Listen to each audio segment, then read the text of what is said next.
Potty from Naperville and Plainfield, KLA. And this is Miss Agnes. She is one of our twos teacher. And today we want to talk about the importance of consistency while potty training. So Miss Agnes, can you tell us what you do in the classroom to encourage the kids to use the restroom? And how do you work with the parents in the classroom to make sure that it's consistent at home and at school? So there are two very important steps that we follow in those instances.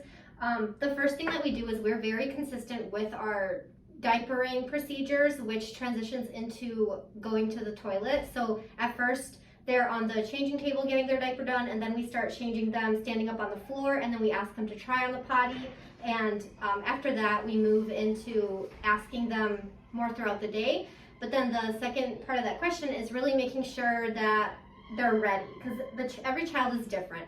So we communicate to the parent hey, we think so-and-so is ready to take that step. How are things going at home in regards to potty training? And a lot of the times we hear parents say, oh, we tried and it's just not working. Right. And so we're like, no, wait, don't give up. If you're ready, we're ready. So do they ask you for tips also? Oh, definitely. Oh, we get lots of tips. So we try to make it consistent across the board. So we say first start bringing them in with you to the bathroom, because that's essentially what we do. We bring all the kids into the bathroom together. And that creates kind of a routine for them. So they know, sometimes we don't even have to ask them. They know, hey, we're going potty? Okay, let's try. And we make sure to make that pretty, it's time to try. It's not so much a do you want to try? It's just it's time to try, and then everybody joins in. So the kids are used to that. So how do you encourage the children if mom and dad don't feel that they're ready and they're not making those steps themselves? How do you guys encourage them to try to use the restroom anyways, or give them the option? It really depends on the family, and it depends on the child. So we definitely want to be respecting the families, obviously, and we want to make sure that the parents are comfortable with us doing that. In that instance, we'll definitely reach out and say hey, we think they're ready, and kind of feel out the situation. And then we'll give them a couple of weeks to kind of start putting that in their head. And most often what happens is after a couple of weeks, the parents are like, it's a great idea to start potty training. So that really helps.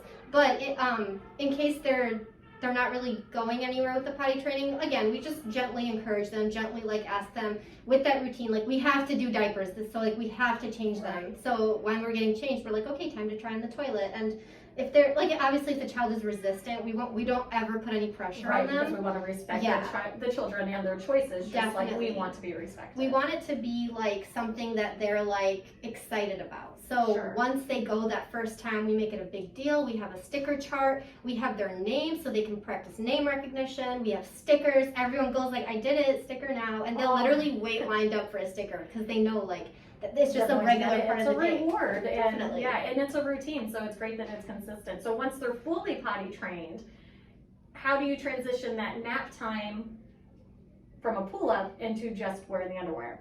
So in the twos room, we're okay with them wearing the pull-ups at nap time, and then we check if it's dry. And then if they're pretty consistently dry, we will tell mom and dad, it's your choice. Do you want to keep them in a pull-up, or would you like us to start trying underwear over the sleep period? Because sometimes it's a texture difference. Some kids are more or less sensitive to texture. Sure. So if mom and dad stop bringing pull-ups, then we know that they're obviously napping fine at home, and we'll definitely double check that. And sometimes we get a little confused. Sometimes a kid will come with underwear and then a pull-up and then underwear and then a pull-up, and then that's really important for us to reach out and be hey, we're missing a little bit of consistency. What are you guys doing so we can follow suit? Right. Because we want to make sure that consistency is the most important part. Make sure that everyone's on the same page. Perfect. So for what I take from it is we go with what the kids are feeling, we lead with that, and we always respect what the children's choice is. Definitely. Fantastic. We're doing it the children's language first. We make sure we're understanding what they want, because that is how we potty train long term and avoid the regression. Absolutely. Well, thank you so much, Agnes, for your time and all of your information. Thank you. I'm very happy to be here. We're very successful in potty training right now. Yes. Thanks, guys. Have a Bye. great day.